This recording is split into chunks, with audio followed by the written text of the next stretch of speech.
안녕하세요. 축구 전문 기자 한준입니다. 레스터 시티와의 개막전 무승부 이후 토트넘 허스퍼가 또 한 명의 중요한 영입을 진행할 수 있다는 소문이 영국 현지 언론을 통해 제기되고 있습니다. 이브 비수마 선수가 웃음가스 흡입 문제로 징계를 받았고, 또 로드리고 벤탄쿠르가 개막전에 머리 부상을 입으면서 6번 미드필더 보강이 필요해진 상황인데요. 지난 시즌에 이미 토트넘과 연결됐던 잉글랜드 21세 이하 대표 미드필더 미들즈브러의 헤이든 해크니의 이름이 또다시 등장했습니다. 제2의 캐릭으로 불리고 있는 해크니는 실제로 마이클 캐릭 감독이 지휘를 하고 또 성장시키면서 선수 시절 캐릭의 장점을 흡수하고 있다는 평가를 받으면서 기대를 받고 있는 선수인데요. 공신력 높은 스포츠 웹진 디 애슬레틱의 토트넘의 미드필더 보강과 관련한 최신 보도, 그리고 그레이엄 베일리 기자가 독점적으로 보도한 해크니 영입을 위한 토트넘의 스카우트 파견 움직임 포착 소식까지 영국 언론 최신 기사와 더불어 해크니 선수의 강점 분석까지 총정리해드리겠습니다.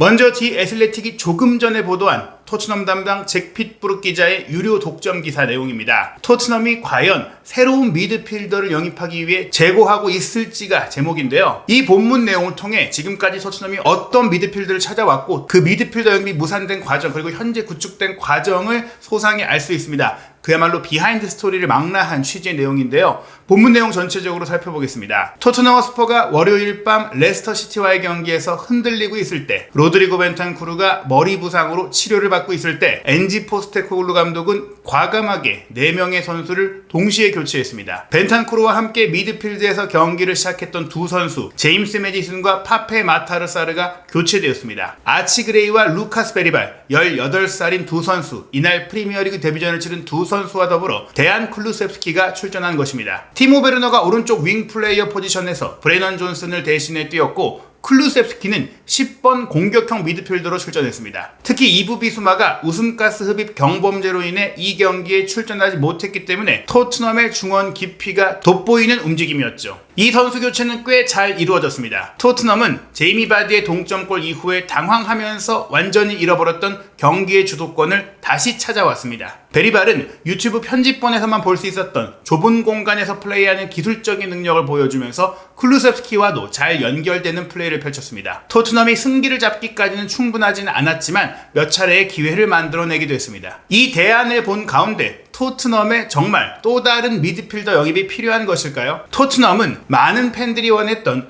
홀딩형 미드필더가 아닌 보다 전진적인 에너지와 경험을 제공할 수 있는 새로운 미드필더를 찾고 있었습니다. 그래서 토트넘은 지난 6월에 에스턴 빌라의 제이콥 램지 영입을 위해 열심히 노력했습니다. 당시 에스턴 빌라는 프리미어리그의 수익성 및 지속 가능성 규정을 충족하기 위해 선수를 매각해야 했지만, 오마리 켈리만을 첼시에 1,900만 파운드, 그리고 더글라스 루이스를 유벤투스에 4,200만 파운드에 팔았죠. 렌지에 대해서는 5천만 파운드의 매각을 추진했는데 토트넘이 조반니 로셀소를 끼워서 영입하려고 했지만 이 거래는 성사되지 않았습니다. 결국 토트넘은 2번 연속으로 램지에 대한 관심을 접어야 했고, 현재 램지 영입 추진은 사실상 끝난 상황입니다. 토트넘은 그레이를 영입한 이후 센터포워드 도미닉 솔랑키와 윙어 윌슨 오도베르를 영입하는 등 많은 일을 진행했지만, 토트넘 팬들은 이 모든 과정에서 토트넘이 또 한 명의 미드필더 영입에 추가적으로 나설지 궁금해하고 있습니다. 포스테콜루 감독은 오랫동안 코너 갤러거의 열렬한 팬이었으며,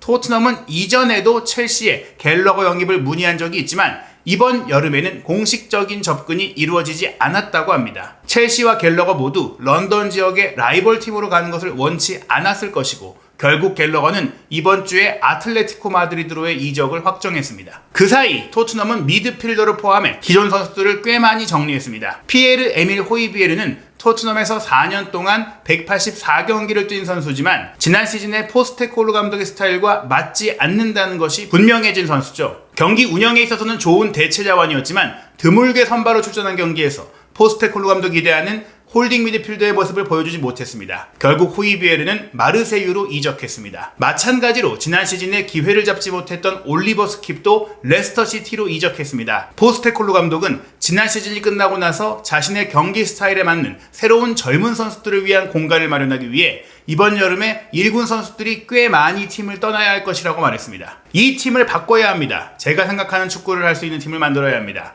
그러기 위해서는 출구가 있어야 합니다. 때로는 저 사람은 좋은 선수야 라고 생각하는 사람도 내보내기도 합니다. 그렇게 하지 않으면 어떻게 변할 수 있을까요? 결국에는 정리가 있어야 영입도 가능하다는 상황, 스킵과 호이비에르를 그래서 떠나보낸 것인데요. 실제로 이 두 선수가 떠난 자리에 합류한 그레이와 베리발은 두 선수의 역할을 그대로 대체하는 어린 유망주이자 더 많은 기술력을 갖추고 또 포스테코글루 감독의 방식을 배울 준비가 된 젊은 선수들로 이제 토트넘은 포스테코글루식 축구를 하는 어린 선수들로 리빌딩되고 있는 것입니다. 토트넘은 이미 10년 전에 공격 축구에 대한 새로운 아이디어를 가진 새로운 감독이 있을 때 이미 자신의 방식에 익숙한 노장 선수들보다는 젊은 선수들을 가르치는 것이 더 쉽다는 것을 바로 포체티노 감독과 함께 배웠습니다. 문제는 현재의 미드필더진으로 토트넘의 시즌 운영이 충분한지의 여부입니다. 올리버 스킵과 피에르 에밀 호이비에르가 떠난 이후 토트넘에 필요한 것은 필요할 때 발을 넣어줄 수 있는 피지컬을 갖춘 선수라고 생각할 수 있습니다.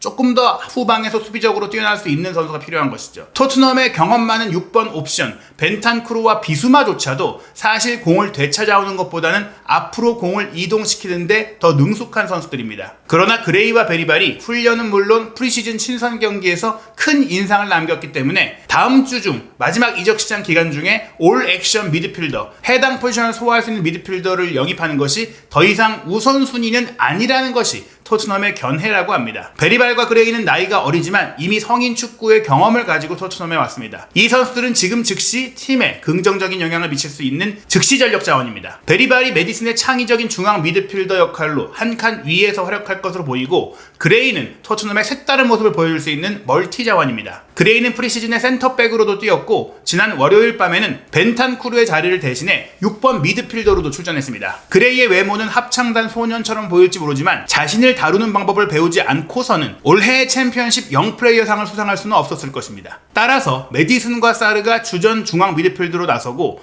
벤탄쿠르와 비수마가 번갈아가며 홀딩 미드필더로 나선다면 그레이, 베리발, 쿨루셉스키가 대안으로 충분할 수 있습니다. 특히 브레넌 존슨이 오도베르와 함께 오른쪽 날개 역할을 맡을 것으로 보이는 만큼 쿨루셉스키에게는 중앙을 돌파하는 미드필더의 역할이 가장 적합할 수 있는 상황입니다. 그레이와 베리발 두 신예 선수는 특히 프리미어리그에서의 빡빡한 일정과 더불어 유럽 대항전을 통해서 출전 시간을 확보할 수 있을 것입니다. 토트넘은 베리발과 그레이가 그 신뢰를 충족시킬 준비가 되어 있기를 바라야 할 것입니다. 이 내용을 봤을 때는 토트넘이 올 여름 이적 시장 안에 미드필더를 굳이 영입하지 않을 것이다 라고 생각할 수 있지만 이 상황이 바뀌고 있는 것은 벤탄쿠르의 부상 상태입니다. 물론 벤탄쿠르가 심각한 부상은 아니라고 하지만 그래도 머리 부상이라는 점은 꾸준히 지난 몇 년 사이에 부상으로 고생해왔던 벤탄쿠르의 컨디션, 경기력, 경기 감각 많은 것들을 우려하게 만듭니다. 만약에 지금 당장 괜찮았다가 이적 시장에서 보강 없이 지나갔다가 벤탄쿠르의 기량이 또 컨디션이 예상한 만큼 올라오지 못하는 상황이라면 더구나 수비적인 허점이 무엇보다 큰 비수마가 있는 가운데 나머지 대안이 그레이와 베리발이라는 18살 선수라면 시즌 운영에 큰 차질이 생길 수 있고 무엇보다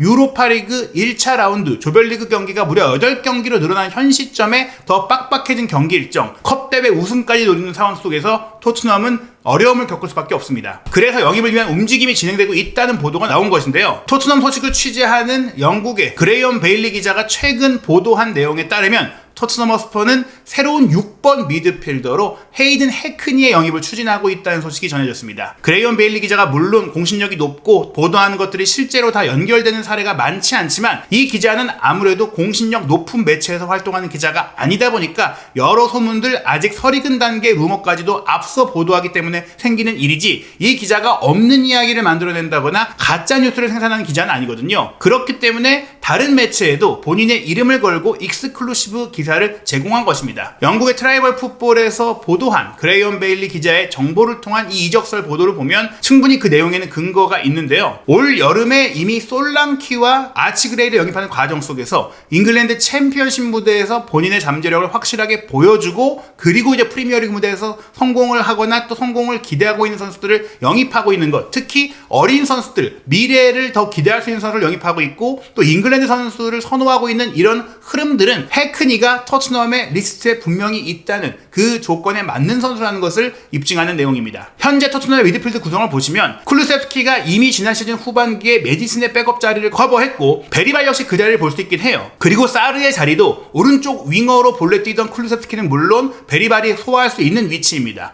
그리고 비수마 벤탄쿠르가 소화하고 있는 6번 자리, 이 자리를 그레이가 맡아볼 수 있긴 한데 그레이가 지난 시즌에 리즈 유나이티드에서 좋은 평가를 받은 위치, 올해의 챔피언십 명플레이어로 선정된 위치는 오른쪽 풀백이었고 사실 센터백으로 뛸 때는 기대 이상의 빌드업 능력과 수비력을 보여줬던 것은 사실이지만 수비형 미드필더 원볼란치는 정말 뛰어난 경험과 조금 더 강인함을 갖고 있어야 되는데 그레이가 이 자리를 볼 수 있긴 하지만 선발 출전해서 이 자리를 보기엔 조금 더 성장이 필요하다. 오히려 사르의 자리가 그레이에게도 더 맞을 수가 있다. 메디슨의 자리를 베리바리, 사르의 자리를 그레이가 커버하는 것이 애초에 계획이었을 것으로 생각이 되고 또 그 자리에 램지와 갤러거를 필요로 했던 것은 그레이와 베리바리의 영입이 추진되고 있는 과정 속에서도 미래의 자원으로 언급됐던 것이다. 그러면서 비수마와 벤탄쿠르의 자리까지 커버할 수 있는 선수가 오기를 바라는 모습들, 그리고 메디슨이 조금 더 밑으로 내려오면서 역삼각형이 아닌 정삼각형 형태로도 미드필드를 구성할 수 있는 그런 보관들이 있었다고 생각이 되거든요. 이 과정 속에서 램지와 갤러거가 모두 오지 못한 가운데 해크니가 올 경우에는 딱 비수마와 벤탄쿠르의 자리에 장차 장기적으로 주전이 될 수 있고 혹은 지금 당장 데려왔을 때 퍼포먼스가 기대 이상이라면 비수마나 벤탄쿠르 중에 한 명을 정리해도 되겠다는 생각을 할 수 있는 선수, 바로 그 선수가 해크니인 것입니다. 그렇다면 해크니 영입설 보도 기사부터 원문을 살펴보겠습니다. 토트넘은 올 시즌 첫 두 경기에서 뛰어난 모습을 보인 잉글랜드 챔피언십 선수를 직접 현장에서 지켜보기 위해 스카우트를 파견했습니다. 엔지 포스테코글루 감독의 토트넘은 올 여름 이적 시장에서 도미닉 솔랑키를 역대 최고 이적료 기록으로 영입하는 등 이미 바쁜 나날을 보내고 있었죠. 솔랑키는 비록 기회를 득점으로 살리지 못해서 조금은 실망했을지 모르지만 토트넘에서 레스터시티를 상대로 유망한 데뷔전을 치렀습니다. 솔랑키는 지난 시즌 본머스에서 21골을 전체적으로 기록하면서 프리미어리그 득점 순위 상위권을 차지했지만 앞서 잉글랜드 챔피언십 무대에서 먼저 자신의 이름을 알린 스트라이커입니다. 그리고 올 여름 이미 리즈 유나이티드에서 아치 그레이를 영입한 토트넘은 이제 또 다른 EFL 잉글랜드 챔피언십 2부 리그 최고의 재능을 영입하는 것을 고려하고 있습니다. TBR 풋볼의 정보에 따르면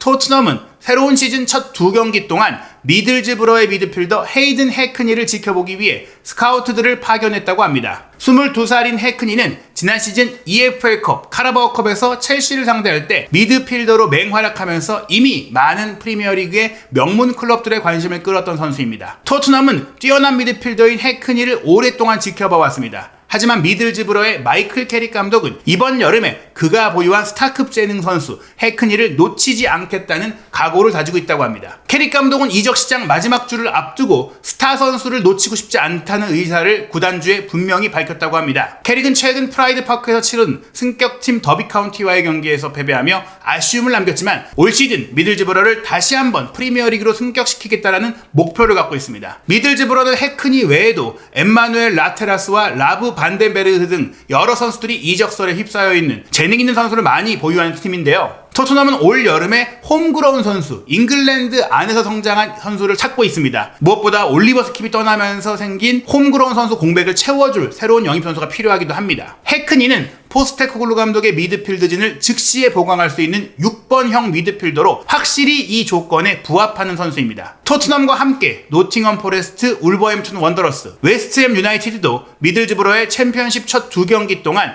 직접 현장에 스카우트를 보내 해크니를 지켜봤다라고 하는데요. 최근 울버햄튼 미드필더 주안 고메스가 토트넘과 연결돼 있다는 소문도 있었지만 토트넘 소식에 정통한 폴 오키프 에이전트는 사실이 아니다라고 부인한 바 있습니다. 현재 토트넘이 노리는 것은 홈그로운 요건을 충족하는 해큰이라는 것이죠. 지난 월요일 레스터시티와 무승부 이후 솔랑키는 토트넘의 두 젊은 선수 베리발과 그레이를 칭찬했었고 북런던의 미래, 분명히 유망주들을 많이 영입한 토트넘의 미래가 매우 밝아 보입니다. 하지만 레스터와의 경기에서 좌절했던 토트넘은 솔랑키와 비슷한 맥락에서 즉각적으로 영향력을 발휘할 수 있는 선수 한두 명을 영입하는 것이 도움이 될 수 있습니다. 그리고 미들즈브러 구단 입장에서는 안타깝겠지만 헤이든 해크니가 그 자리에 딱 맞는 선수로 거론되고 있습니다. 해크니가 어떤 선수이냐? 프로필과 또 한 전술 분석 매체에서 소개한 지난 시즌 기준 활약상과 기록을 기반으로 분석해보도록 하겠는데요. 현재 몸값 700만 유로지만 훨씬 더 많은 이적료가 필요할 것입니다. 홈그로운 요건을 충족하는 잉글랜드 선수라는 점에서 그런데요.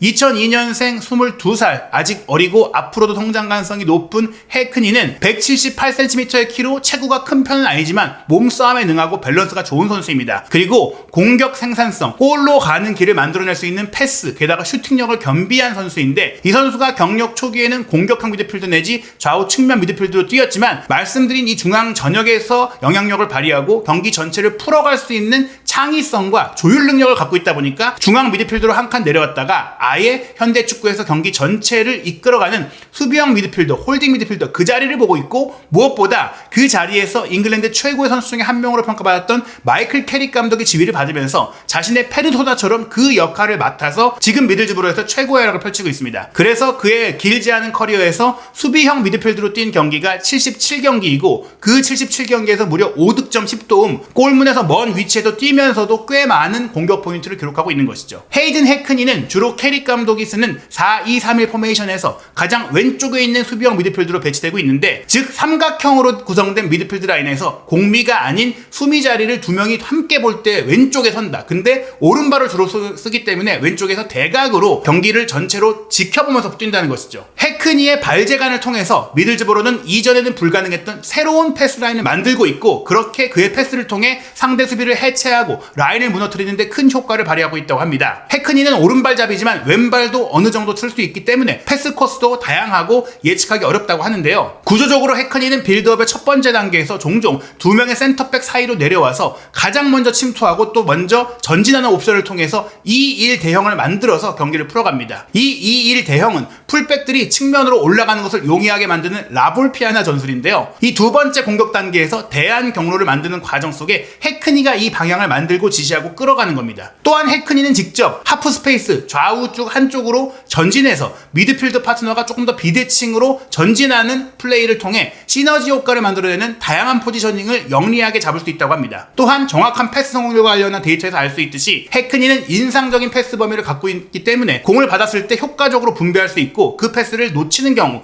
패스 미스가 나오는 경우도 거의 없다고 합니다. 굉장히 넓은 시야, 좋은 판단력, 좋은 기술을 통해서 공격적으로 경기를 운영하면서도 패스 미스가 많지 않다는 것이죠. 또한 해크니는 좁은 공간, 1단계 공을 받는 상태, 상대의 압박이 있는 상태에서도 능숙하게 컨트롤하고 민스톱하게 움직이면서 탈압박하고 반대편으로 나와서 패스를 연결하는 전환 플레이에도 능숙한 정말 현대 축구가 필요로 하는 빌드업형 선수라는 것이죠. 많은 사람들이 해크니의 뛰어난 패스 정확성이 위험을 회피하기 위해 쉬운 패스를 선호하는 경향이 있어서라고 생각할 수 있겠지만 해크니의 플레이를 지켜보면 자신의 주된 책임을 팀 동료에 제공한다는 정신으로 침투도 하고 또 안전하게 연결하면서 좋은 플레이를 만들어가야 된다는 그런 책임의식을 갖고 있기 때문이라고 할 수 있습니다. 팀 동료들과 연계하는 능력이 뛰어나다. 즉 팀으로서의 플레이하는 과정을 중시한다는 것, 그의 커리어가 발전함에 따라서 그가 이기적인 선수가 아닌 이타적인 리더로 성장하는 데 있어서 매우 귀중한 자산이 될 거라는 기대감까지 나오고 있는 분석입니다. 게다가 해크니의 수비 적극성은 강력한 기술력과 결합된 경합 상황에서 끈기 그리고 절제된 공격성과 관련이 있는데요. 그는 종종 상대 선수의 움직임을 미리 감지할 수 있는 축구 지능과 예측력을 갖고 있고 이 예측을 통해서 상대 선수에게 가까이 다가서서 상대의 터치가 느슨할 때 바로 빼앗는 정말 절묘한 커팅 능력, 인터셉트 능력, 리커버리 능력을 갖고 있다는 거예요. 물론 때로는 그가 상대를 제압하지 못할 수도 있지만 그 선수의 속도를 늦추고 전진을 제한할 수 있는 지연 플레이 능력은 미들즈브러가 역습을 자주 사용하는 팀이었다는 점에 있어서 매우 중요하게 작용하고 있다고 합니다. 물론 챔피언스리그에서 우승한 선수와 22살의 선수를 비교하기에는 이르겠지만 해크니의 이런 기술적인 리더십과 탁월한 활동량과 움직임은 그의 감독 마이클 캐릭을 떠올리게 한다라고 영국 내에서 이미 평가가 잦아있는데요. 본질적으로 해크니를 캐릭의 제자라고 생각한다는 분석가는 캐릭 감독의 코칭 아래에서 경기 수준이 기하급수적으로 높아질 것이다라고 기대했습니다. 아치 그레이가 수상한 챔피언십 올해의 영플레이어 후보에 올랐던 해크니, 잉글랜드 21세 이하 대표에서도 꾸준히 활약하고 있는 선수이기도 한데요. 지금 보시는 해크니의 기록은 지난 2023-2024 시즌 잉글랜드 챔피언십의 중앙 미드필더 중에 각 분야에서 해크니가 어느 정도 완숙도와 어느 정도 수준을 갖고 있는지 보여주는데 전진 패스 성공률이 97.8%, 즉 100점 만점에 97점에 해당하는 능력과 기록을 보여줬다는 것이고 전반적인 패스 정확성은 98.9점, 이 역시 굉장히 높습니다. 그리고 공격적으로 전진해서 공을 운반하는 능력 역시 88점이고 공격 상황에서의 경합 승률 기록도 83점으로 매우 높아요. 전진적이고 공격적으로 플레이하면서도 또 하나 주목할 점이 물론 수비 경합이라든지 공중볼 경합 경합에서는 본인의 신체적인 조건과 특성 때문에 열세에 있지만 수비 경합 상황에서 90분 동안 횟수는 정말 많이 부딪혀주면서 94.5점을 기록했어요. 승률 자체가 높지는 않지만 많이 부딪혀주면서 계속해서 본인이 열심히 뭔가를 하고 지연이라도 시키기 위해 노력을 했다는 것이죠. 공격적인 액션의 성공률도 69.5%로 굉장히 높은 기록입니다. 결국에는 20대 초반의 어린 나이에 해크니가 잉글랜드 챔피언십, 거칠기로 유명한 잉글랜드 2부 리그에서 보여준 이 능력은 해크니가 토트넘에 와서 6번 미드필더의 새로운 대안이자 미래의 자원으로 합류해 본인의 능력을 시험받기 충분한 증거가 되고 있습니다. 물론 이 선수의 영입 추진이 정말 이루어질지 협상이 이루어질지는 미지수입니다. 이제 스카우트를 파견한 소식이 파악됐기 때문에 구단 간의 오퍼가 이루어졌다는 얘기는 아직 들리지 않고 있거든요. 하지만 벤탄쿠르의 몸 상태가 우려되고 비수마의 장단점이 너무나 명확하게 드러난 현 시점에 토트넘이 미드필더를 보강하지 않는다면 올 시즌 큰 성과를 내기는 어려울 것입니다. 과연 토트넘이 어떤 선수를 마지막 퍼즐 조각으로 영입하게 될지 2024년 여름 이적 시장의 문이 닫히기 전까지 손흥민 선수의 파트너가 될 새로운 선수 이적설 최신 상황 현지 독점 정보 한준TV 구독, 좋아요, 알림 설정으로 빠르게 확인하시기 바랍니다.